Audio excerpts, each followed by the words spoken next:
Hello everyone.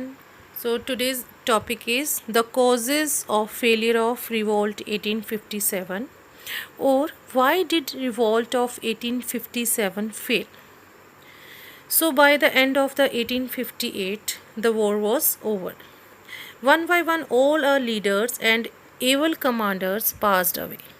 There were many causes responsible for a failure, like absence of common goal or unity of purpose, lack of proper planning and coordination, lack of resources and weapons, lack of unity among the rebel leaders. The revolt was localized. Many areas remained unaffected. The middle class did not join the revolt. The main reason was the absence of common goal or unity of purpose among the leaders. So each section of the rebels was fighting for their different aim.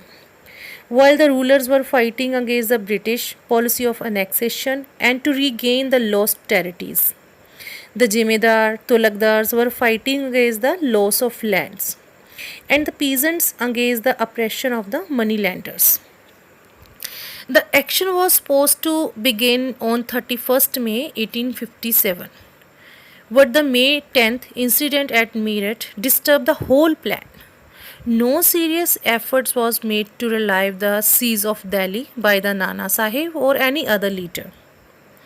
While the British Army's efforts were planned and coordinated, the rebels acted in an unplanned manner. There was no centralized leadership to the coordinate among all the rebel leaders, and the British were able to suppress the rebels who were acting in isolation. While the British had a well organized and disciplined army with the modern weapons and techniques, the Indian boys lacked resources and fought with the outdated weapons. The rebels could not match the financial and military resources of the British Empire. Lack of efficient leadership.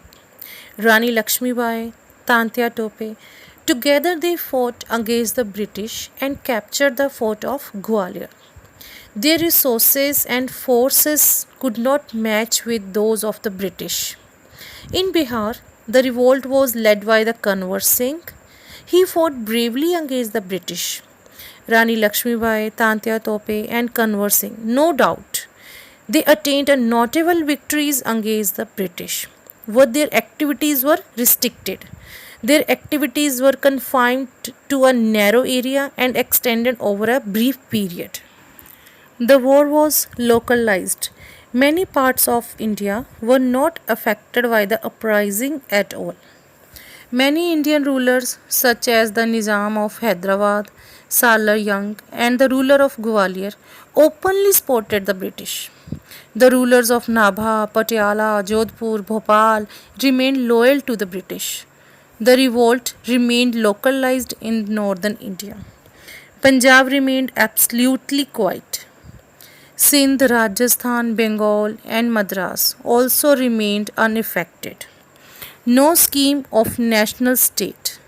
The rulers of Indian states, had no idea of national state for all India. Revolt had started its before time at the different places at the different time. There was no unity among of the rebels. Each section of society fighting for their own reasons and for their own benefits. There was lack of nationalism among the people. Non-participations of the middle class. The middle class was educated, which had participated in revolts of other countries. What about the Indian rebels? They thought the rebels were backward and superstitious. Since the middle class in India remained aloof, the revolt could not benefit from their ideas. So, at last, we can say that there was not a single cause for the failure of Revolt 1857. The revolt of 1857, though suppressed by the British, but it inspired Indians with a national sentiment.